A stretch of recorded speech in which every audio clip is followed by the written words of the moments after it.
Hello, my name is Rose, and I'm here to share with you about my migration journey from my country of origin to United States of America, which took place between 2004 and towards the end of 2006, where I landed in Michigan, United States of America.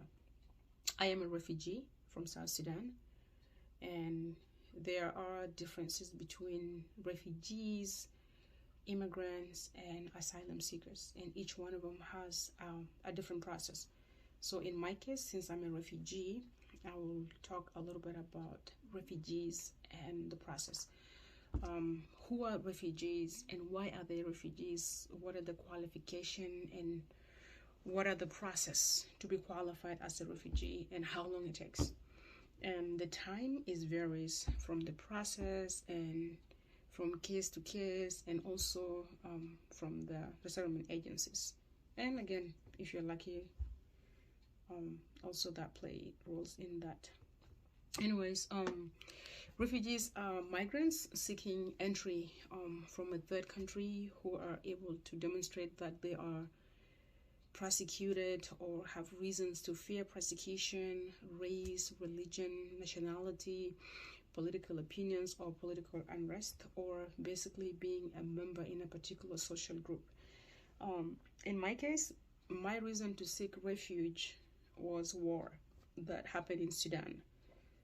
Not this current war, but this previous war that took place in 1983 all the way to 2005.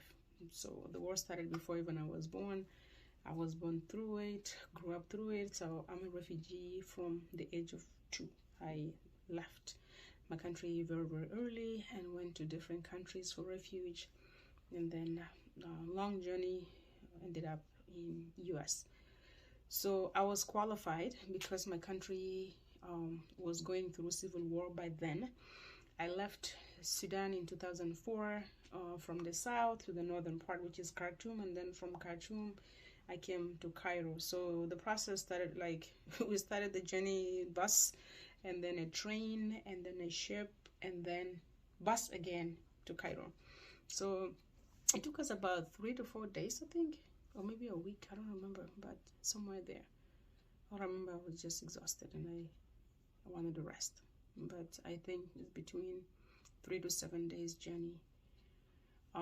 So when I came to Cairo, then we had a place to stay. So many people think when you hear the word refugees, automatically something comes to your mind. They're living in refugee camp. Well, it might be true. Maybe this is the only part that you have heard. But for those who lived in other parts like the Northern Africa and the Middle East, they don't have refugee camps in these countries. Like in my case, I live in Cairo. There's no refugee camps there. We just lived in normal apartment buildings where people work like menial jobs. They do housekeeping, they do daycare, they do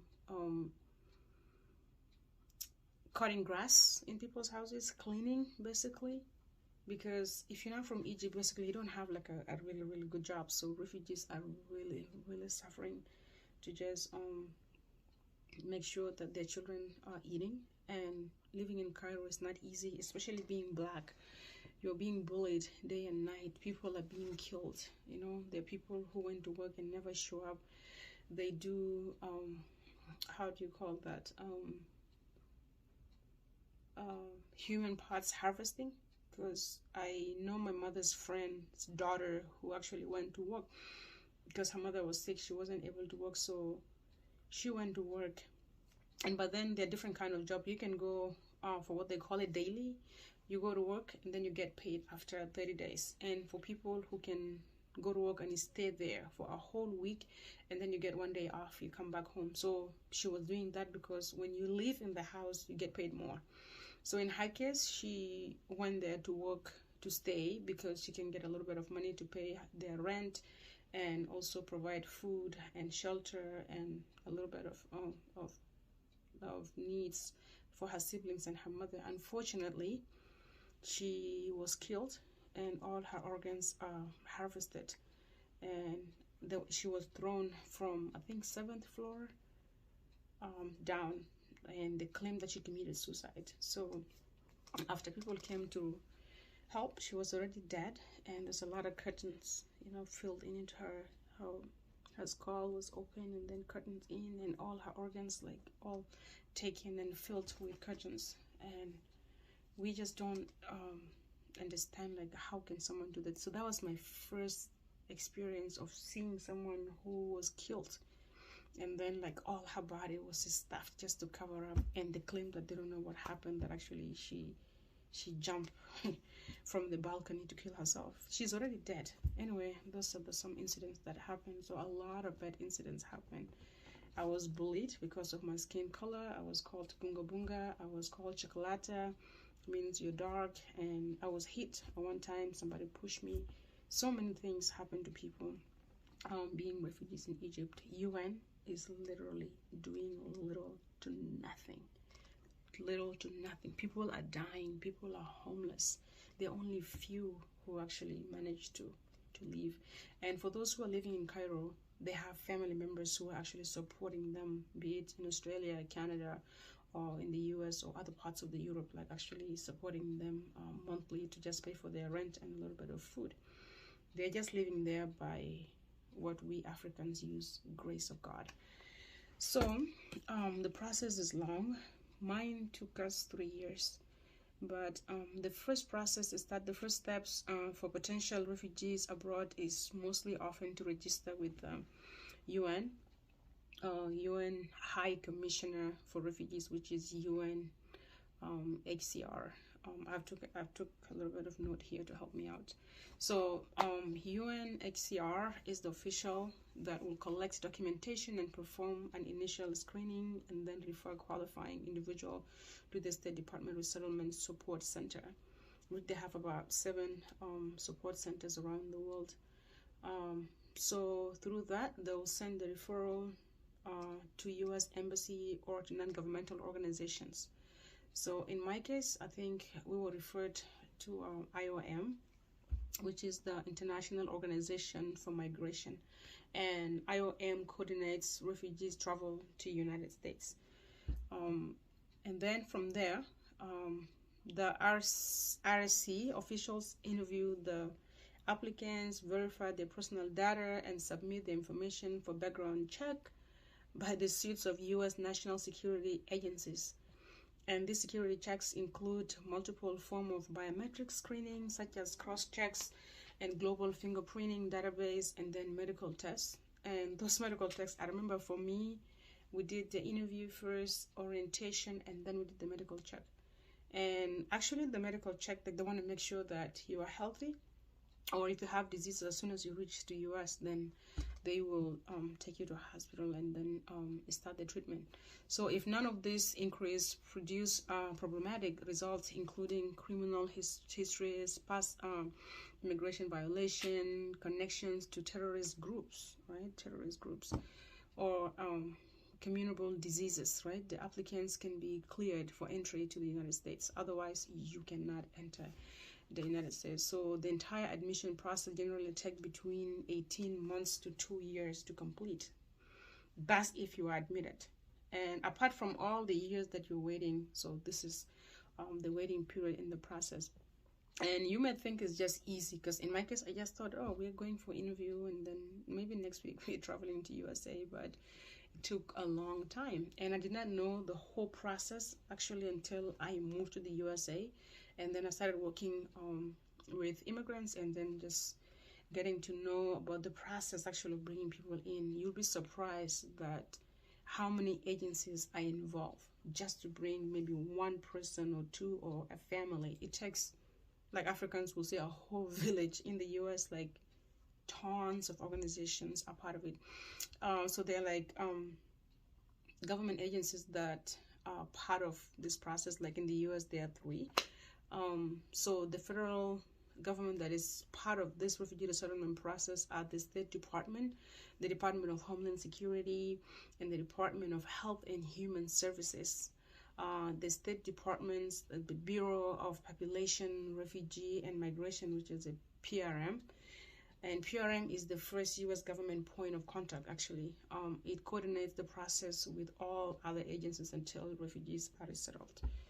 So kind of PRM is like the biggest umbrella. So through several agencies, the DHS, which is the branch of USA, United States Citizenship and Immigration Services, or what you know as USCIS. So DHS is actually the branch of that, and is the principal agency responsible for vetting refugee applicants. So USCIS makes the final determination on whether to approve resettlement applications. So its security review uses the resources and database of several other national security agencies, including the National Counterterrorism Center, right? You'll be surprised, but they have to make sure that people that are coming in are actually safe. FBI is part of the Department of Defense, and then the multiple U.S. intelligence agencies. So the logistics of refugee resettlement are largely handled by, before it used to be 9 resettlement agencies. I think now they added one, which is Bethany Christian Services. So those organizations, most of them are faith-based organizations. I mean, I have my own perception about what they do under this faith thing. So they have so many of them, I won't mention their names. So these agencies represent the organizations, and then they meet and review the biographical data of refugees selected by the State Department of Refugee Support Center abroad to determine where they should be resettled. But in my case, I was already brought here. So as part of this process, federal law required that resettlement agencies consult with local authorities, right? And then mine, I was brought to Michigan, so they have to make sure that the authorities in Michigan know that Rose is actually coming to Grand Rapids, Michigan. So including law enforcement, emergency services, and public schools. Because once you settle in, public schools will be notified and then see where you're staying in order for the kids in that area to be enrolled in this school. So once settled in the USA, refugees are generally in the hands of charity and other volunteer agencies. So in my case, I was with Bethany Christian Services with the program called PARA, and they will be specialized in resettlement. So the logistic of that is just for them to make sure that we are safe and we have furnitures, we have food, and then the process of getting Social Security, getting the I-94 if you're going to work in the U.S., and then make sure that they take us to get vaccinations. And if somebody is sick, they'll come and pick us up, and then register us for English classes and get us acclimated in the United States. So and then with the Department of Health and Human Services, which provide longer-term cash assistance and Medicaid assistance, as well as other social services that need it. But mostly Bethany Christian Services kind of helped, and the process is 90 days, you know. So I learned something new, like how in the world do you expect someone to come from different country to live in the country that they have never been in it, speaking different language, having different culture, they look different, they just don't know anything. The weather itself is different. Those resettlement agencies do little to nothing when it comes to orientation, to getting you ready to settle in the U.S., right? So they don't really prepare you mentally. So whatever the orientation that is done back in Cairo, and then the orientation that is done here is like two different things. Back in Cairo is like, oh, telling you about USA, what do you expect? And then when you come here, these settlement agencies are actually just making sure that within 3 months you are settled, you know how to take your buses, you know where to work, you know how to drop your kids to schools, how to pay your bills in your house, and just few things. And then after 90 days, basically, you are on your own, which is something that is so scary. On my case, I am so blessed that I came in with my brothers here. Like, I didn't have to go through all this, but a lot of refugees that I see, that I know, that I'm working with right now, this 90 days, it means nothing, right? It means nothing. So it just takes a lot of preparation. And I know that sometimes we ask questions where we are like, why is it taking forever? These people don't care. But the process, it goes from one agency to another. Even within the USA, it comes from this to that, to that, to that, all the way until they make sure that you're coming in. But for many, they just labeled us like, oh, refugees are people who are coming in to just steal our jobs. Refugees are this, refugees are that, with this stereotype that they're labeling refugees. But they don't know that actually nobody wants to leave their homes. For me, I love my country dearly, and I wish there was no war. I can just travel for leisure, but I don't think I would have even left my country to come to live somewhere that I can be seen as a criminal. I don't have all the privileges that anybody has just because of my skin color, because I have an accent, because my name is different, you know. So yeah, it takes a process, you know. And I will encourage those who are going to watch this video, like, don't judge before you know. It's good for you to research. It's good for you to ask questions. It's good for you to connect with immigrants, refugees, and asylum seekers to get to know their stories before you judge, right? So I hope this little video helped you to know a little bit about refugees. I know also that people's journeys are different from one person to another. Mine seems easier because my brother paved the way for me, but there are others who literally started from scratch, so it's not easy. So if you see refugees, give them that respect and honor them, appreciate them being in this nation, because they work hard, they pay taxes, they contribute to this economy. They are not here to take your jobs, but they're actually doing the jobs that is hard, that you cannot do. Those are the jobs that they do. Appreciate them. This country is a melting pot. Let's share it together. Thanks.